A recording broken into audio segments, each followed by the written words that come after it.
Terima kasih. Investasi salah satu yang paling penting buat pertumbuhan ekonomi kita. Dan investasi tidak akan ada masuk ke tanah air kita apabila tidak kita bangun trust, kepercayaan internasional, kepercayaan dalam negeri dengan apa? Dengan kepastian hukum dan terjaganya kestabilan usaha yang berkembang di masyarakat kita. Di sisi yang lain, investasi juga masih sangat tertutup. Kita ingin investasi ini begitu terbuka dan tidak hanya berkonsentrasi kepada investasi yang menumpuk pada sektor-sektor tertentu atau padat modal. Kita perlu menggeser investasi ini menjadi padat karya yang bisa melibatkan seluruh anak bangsa ini mendapatkan pekerjaan. Di sisi yang lain, di lain halnya investasi yang transparan akan membuka akses usaha kecil dan menengah untuk terlibat di dalam proses investasi yang masuk ke dalam negeri maupun yang ada di masyarakat. Kedua, agar investasi ini bisa masuk buat kalangan UMKM dan seluruh pelaku usaha kecil, maka kita harus kuatkan kapasitas dan kualitas produksi dari UMKM kita, sekaligus tanggung jawab pemerintah ini meyakinkan sekaligus memberi fasilitas kemampuan pemasaran untuk meyakinkan para calon investor baik di dalam negeri maupun dari luar negeri. Yang lebih penting dari itu adalah kepastian hukum, termasuk di dalamnya adalah jaminan akan investasi tidak akan disalahgunakan atau tidak menjadi beban baru, dalam artian investasi mengandung kecurigaan kerugian yang itu diakibatkan kepercayaan yang menurun. Kredibilitas pemerintah hukum harus ditegakkan untuk membangun trust agar semua yang investasi merasa aman. Cukup, waktu Anda habis. Terima kasih, mohon tenang. Kita mulai untuk meminta tanggapan dari calon wakil presiden nomor urut 2 terlebih dahulu, Pak Gibran. Silakan. Baik, terima kasih Gus Muhaimin. Mungkin PR kita ke depan adalah bagaimana kita bisa menurunkan indeks ICOR kita. Kita ingin indeks ICOR kita turun ke angka 4 atau 5%, sehingga investasi akan naik dan akan menumbuhkan trust juga dari para calon-calon investor. Lalu ini yang perlu kita garis bawahi.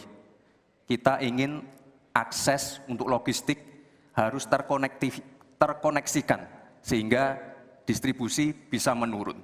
Lalu untuk UMKM, ini memang PR kita ke depan juga. Kita ingin memperbanyak inkubasi sehingga UMKM kita bisa naik kelas. Kita dampingi dari A sampai Z, kita dampingi dari packagingnya, dari brandingnya, dari marketing ownernya. Setelah selesai, kita dampingi lagi permodalannya. Setelah selesai, kita dampingi lagi untuk bisa mendapatkan off-taker. Terima kasih. Waktu Anda masih tersisa, Bapak. Mohon tenang. Cukup? Cukup? Baik. Selanjutnya saya berikan kesempatan kepada calon wakil presiden nomor urut 3, Pak Mahfud. Caimin, calon wakil presiden paslon 1.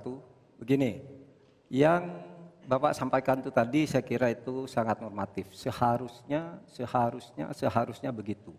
Di lapangan, Pak, investasi itu sulit loh, Pak. Prosedurnya bertele-tele, ada konflik of interest di mana pejabat yang ngurus itu misalnya harus mendapat sesuatu tapi disalurkan lewat si A. Itu laporan yang masuk ke saya. Ada urusan harusnya diinvestasikan untuk rakyat, itu malah disentralisasi ke negara, dibuat PT sendiri lalu diurus sendiri, rakyatnya tidak kebagian. Nah itu yang sering saya dapat laporan dari berbagai tempat. Minta izin misalnya untuk UMKM. Untuk UMKM misalnya, berapa? Perlu 24 meja, Pak, untuk mendapat izin UMKM. Pertanyaan saya, instrumen hukum apa yang Pak Imin bisa sediakan untuk menjawab itu semua? Selesai. Baik, terima kasih. Tenang, nanti ada saatnya untuk memberikan aplaus. Selanjutnya kita akan ke calon wakil presiden nomor urut 1, Bapak Muhaimin Iskandar, untuk menanggapi kembali. Waktu Anda 1 menit, kita mulai. Ya.